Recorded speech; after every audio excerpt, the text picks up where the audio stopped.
encerrar com a fala pela defesa em tréplica a partir de agora, 18 horas e 25 minutos. À vontade, doutor. Muito obrigado, excelência.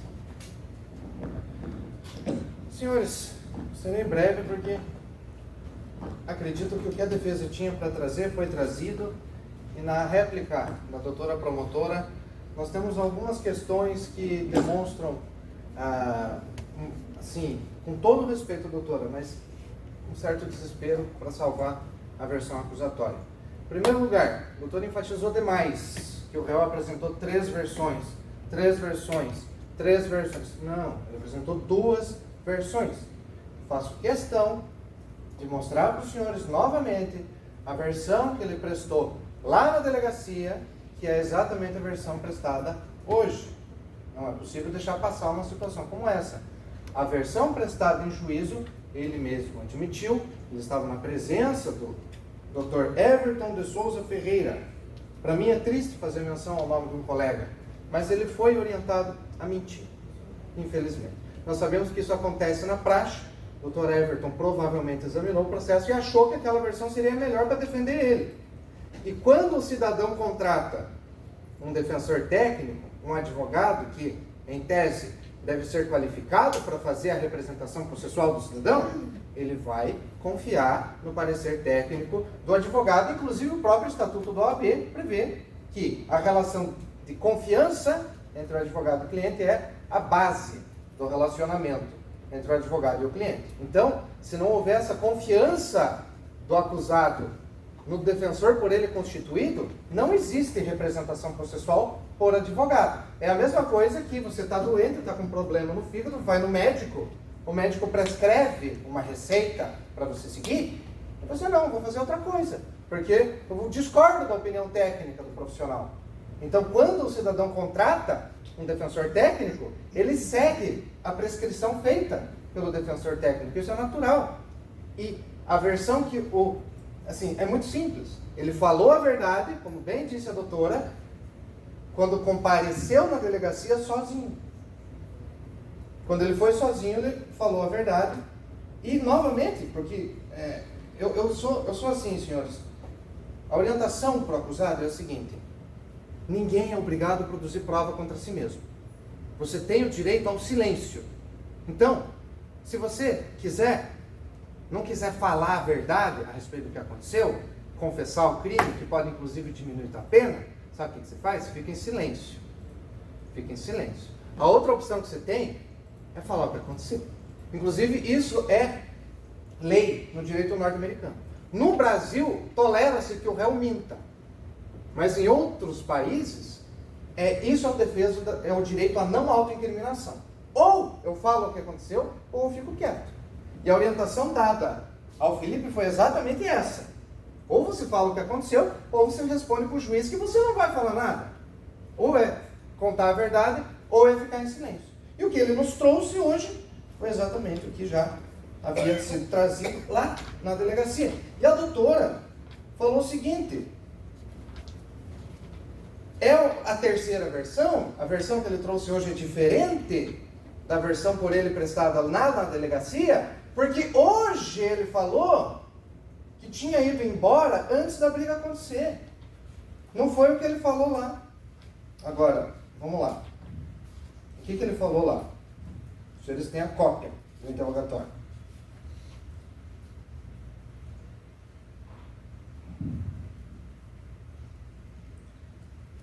Durante a madrugada, deixou o veículo na frente da stall e foi embora a pé com sua companheira, pois reside nas proximidades. No dia seguinte, ficou sabendo que tinham baleado uma mulher na frente da stall. Ou seja, já na delegacia, ele deixa bem claro que ele foi embora, sim, antes da briga acontecer. Em momento algum no depoimento inquisitorial dele, ele fala que presenciou a briga. Então a versão por ele trazida na presente data é exatamente a mesma versão que ele prestou no dia 25 de abril de 2018. Por quê? Porque é a verdade. É o que ele viu. Indo além, né, das três versões, nós vimos que são duas, e a versão judicial, infelizmente, foi um erro de um colega meu. Infelizmente. Mas a doutora mostrou ali as mensagens do acusado, o laudo, inclusive, que a defesa teve acesso muito recentemente, veio de outros autos. Algum conteúdo de mídia estava em CD aqui na serventia, a defesa de outra comarca não teve acesso. Mas a doutora leu a Indianara conversando com o Felipe, dizendo assim: não adianta se desesperar por dinheiro. Não vá fazer nada que vá te prejudicar depois. Tipo, é claramente o casal discutindo a esse respeito, e o Felipe está fazendo aquilo. A Indianara deixa claro por que ele está fazendo aquilo. Vem da boca dela, aliás, dos dedos. Ela fala: não precisa fazer isso, se desesperar por dinheiro. E ele acaba indo, infelizmente. Ele infelizmente acaba fazendo aquilo. Mas na conversa íntima, por que eles iam dissimular isso? Na conversa íntima deles, fica claro que ele estava fazendo por dinheiro. Então, assim, é mais uma coisa que, ao contrário do que quer fazer parecer a doutora, corrobora com aquilo que foi trazido pelo réu. Quem que é o padrinho dele, doutora? Doutora, quem que é o padrinho dele? Aquele corre, doutora, estava sendo feito com certeza por alguém do PGC. Quem Ele é o tinha padrinho contato dele? com alguém. Eu não sei. Ele não veio com Eu não sei. Quem é o padrinho dele? Ele não... Olha, doutora, Do PGC? olha, doutora, se ele é companheiro ou irmão do PGC, não vai nos demonstrar se ele praticou o fato pelo qual ele é acusado. Se ele efetuou os disparos na sulamita ou não. Sim, mas comprova Que que ele não é se eu, de no confiança. exercício, comprova que ele não é de confiança. Ele mente. No exercício da autodefesa, eu preciso então ou revelar que sou irmão ou companheiro, O réu mas a mente. gente não sabe. Lá na delegacia É companheiro. ele era companheiro. Se o companheiro Realmente. faz o corre pela facção, ele tem sim um contato na facção que disponibiliza aquele corre. Ele mente. E isso é o padrinho. Realmente. É um vulgo, doutora. É um vulgo, é uma expressão. Não tem como provar, por essa expressão padrinho, que ele fosse batizado Realmente. na facção. Realmente. Não, doutor. Mentiu em juízo. Mentiu em juízo. Mas hoje não. Indo adiante, senhores,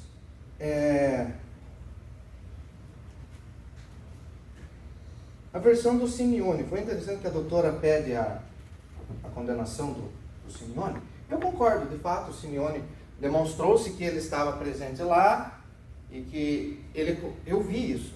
Eu cheguei à mesma conclusão da doutora. Eu vi que o atirador já estava atirando quando o Simeone continua correndo em direção à sulamita. Então, nesse momento, ele aderiu à vontade do autor. Mas veja, a doutora defendeu hoje com muita galhardia, com muita bravura, e eu respeito isso imensamente, o trabalho da polícia, o trabalho do Ministério Público, o trabalho dos jurados. Mas, ao mesmo tempo que a senhora fez isso, a senhora revelou um erro cometido nestes autos. Sim, excelente, as porcentagens de elucidação dos fatos são excelentes, mas nesse processo aqui, desculpa, está tudo errado. Infelizmente, isso prova que o trabalho desenvolvido, por valoroso que seja, senhores do júri, é extremamente valoroso. O trabalho desenvolvido pela polícia judiciária que investiga os crimes, pelo Ministério Público que os processa, e quando justo, pelo plenário que condena. É um trabalho previsto na própria Constituição, assim como o trabalho do advogado, porque sem advogado não tem justiça, sem dialética não tem tese, antítese e não tem decisão justa. O advogado também está previsto na Constituição, tal como o Ministério Público e a polícia. São trabalhos valorosos, entretanto, desenvolvido por seres humanos, e sabemos que os seres humanos são falíveis. A doutora, de certa forma, ironizou que eu trouxesse um exemplo para ilustrar os jurados um erro judiciário. Veja, o subtítulo do livro é Os Bastidores de um dos maiores erros judiciários do Brasil. Na dúvida, pau no réu. Caso Wagner. Isso acontece. Por quê? Porque o Brasil é um país que tem índices de criminalidade muito altos. E na ânsia de resolver esse problema. Nós, enquanto sociedade, queremos resposta penal. Mas é nesse exato momento em que buscamos a resposta penal, há um risco de se fazer uma seleção indiscriminada e segregar todo mundo e condenar na dúvida. Na dúvida eu condeno, porque eu quero bons índices de combate ao crime. Não sei se os doutores conhecem o exemplo do país São Salvador atualmente. É São Salvador, que ascendeu recentemente um ditador, né, reconhecido pelo menos internacionalmente como ditador. Eu não me recordo o nome dele, mas a primeira medida de exceção baixada pelo presidente de El Salvador, você lembra o nome dele? Pelo amor de Deus. Acho que é Bukele, doutor. Bukele, presidente Bukele. Uma das primeiras medidas foi a supressão da análise do judiciário nas prisões. Então, as prisões passaram a ser feitas sem o crivo do Poder Judiciário, sob a justificativa, a fundamentação de combater o crime. Bukele construiu muitos presídios assim, monstruosos, existem imagens desses presídios, e assim, em questão de alguns dias, mais de 40 mil pessoas, eu posso estar enganado nos dados, mas assim, muita gente, de fato, foi presa administrativamente pela polícia, com medidas assim, administrativas, sem o crivo do judiciário. Os índices de criminalidade de El Salvador baixaram assim de uma forma surpreendente. Mas quem me garante que o cidadão que está lá em El Salvador não tem um familiar seu que está junto com a massa criminosa, porque na hora de passar o rodo, acabou indo junto? É o que acontece, infelizmente. Em lugares onde há criminalidade alta, a chance de você não conseguir separar o joio do trigo, e isso ocorre porque nós somos imperfeitos, e só Deus consegue fazer a justiça com perfeição, porque é onisciente, mas nós não. Nós temos uma capacidade cognitiva limitada. Limitada a quê? A prova dos autos. E muitas vezes essas provas nos sugestionam equivocadamente. E a gente acaba concluindo precipitadamente, efetuando o que se chama de juízo temerário. E por conta de circunstâncias que sugerem uma conclusão, eu mando o cidadão para a cadeia. E aí está o perigo do erro judiciário. Nós não podemos nos esquecer, aqui no Tribunal da Comarca de Joinville, infelizmente não tem, mas é muito comum nas comarcas, nos plenários do Tribunal do Júri, ter um crucifixo. O que é isso? O Estado é laico. Para que vai ter um crucifixo no tribunal? Além de tudo, além de cultural, o crucifixo tem o seu significado religioso importante, sem dúvida, mas o crucifixo, quando ostentado na parede, atrás do juiz, rememora a nós permanentemente um erro judiciário, no qual o povo clamava por Barrabás e exigia a crucificação do Cristo. Então, senhores jurados, é valoroso o trabalho da polícia, é valoroso o trabalho do Ministério Público, mas sem defesa e sem a advocacia não tem justiça. Porque é justamente esse ímpeto promovido pelos representantes da sociedade na repressão delituosa que encontram obstáculo na defesa, que concita o julgador a fazer a análise mais racional possível do caso concreto, para evitar injustiças. Porque um ditado antiquíssimo do direito já nos ensina que é melhor absolver um culpado do que condenar um inocente. Então, senhores, na dúvida, não é pau no réu. Na dúvida se decide em favor do réu. Para a condenação, é necessário que a certeza seja absoluta. É necessário que não existam dúvidas. E no caso do Felipe, dúvida é o que mais tem. No seu discurso, na réplica, a doutora veio com muito ardor aqui na tribuna, eu senti o seguinte discurso: nada importa, apenas que quem atirou foi o Felipe. Não importa que a Indianara tinha 3 meses de gestação e eu não errei as contas. Vamos lá, vamos tentar. Claro, eu me embananei um pouquinho pela hora, mas olha. Setembro, outubro, novembro, dezembro, janeiro, fevereiro, março, abril, maio. 9. Setembro, outubro, novembro. Vamos lá? Janara, 4 de maio de 2018. Setembro, outubro, novembro, dezembro, janeiro, fevereiro, março, abril, maio. A gestação dela tem que ter começado em setembro. Em novembro, ela tinha 3 meses. A qualidade daquela Vossa Excelência imagem... me permite sua parte? Pois não, doutora. O senhor não é mulher, logo não engravida, mas o senhor disse que tem Eu filhos, tenho 3 né? filhos, doutora. Isso, então Eu o senhor deve acompanhei saber de perto isso, as né? gestações da minha esposa. É isso. Então, se o senhor E é acompanhou por isso de que eu perto a digo que 3 gestação meses das... não dá para ver barriga. Posso É por isso falar? que eu estou dizendo. Posso falar? Pois Se o senhor não, doutora. acompanhou de perto a gestação da sua esposa, o senhor sabe que esse prazo, ele é contado não da data da Da última fecundação. menstruação. Exatamente. Então, a conta que o senhor está fazendo... Mas, doutora, É uma nós temos a conta data falha. do nascimento da criança, doutora. Tudo Nós bem. temos a data de nascimento. Eu não preciso da Mas data na da última prática, a conta menstruação. que se faz é de 10 meses, não de 9, né, doutor?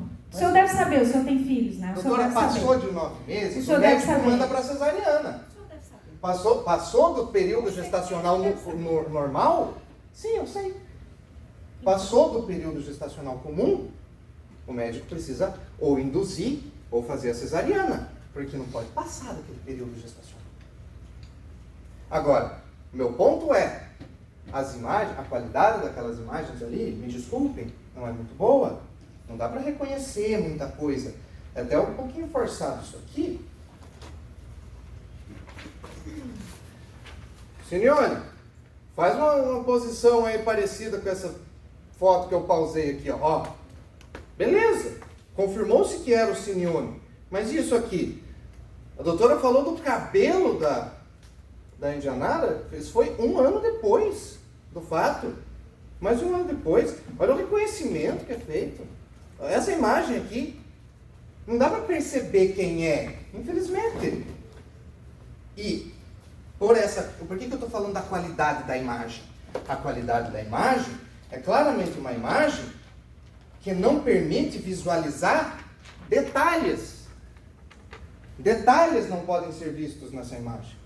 Porém, a barriga aparece, mesmo que os detalhes sejam invisíveis pela qualidade da imagem. O meu ponto é, racionalmente falando, uma imagem dessa qualidade aqui, a barriga não sobressairia na imagem se fosse uma gestação de 3 meses. Agora, isso explica o que, senhores?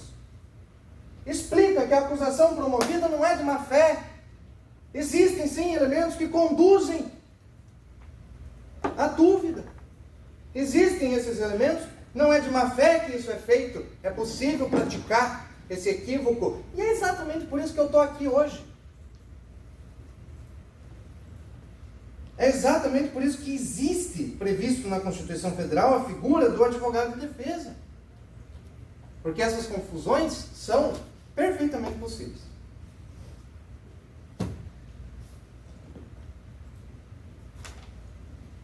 Sem maiores delongas, senhores do júri, o que a defesa pede hoje, eu concedo o restante no meu tempo ao Dr. Luiz Gustavo Madureira, mas ele já me acena ali que não será necessário.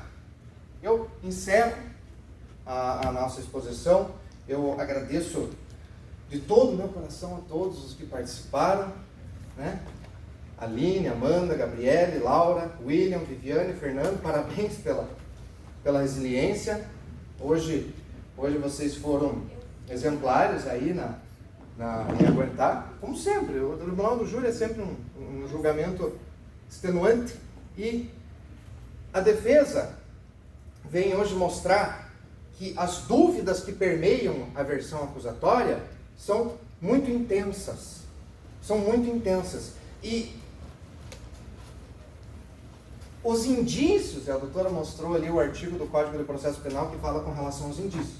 os indícios existentes que conduzem e sugestionam a possível presença do Felipe no local dos fatos como autor dos disparos, é justamente o que faz com que a acusação tenha sido promovida.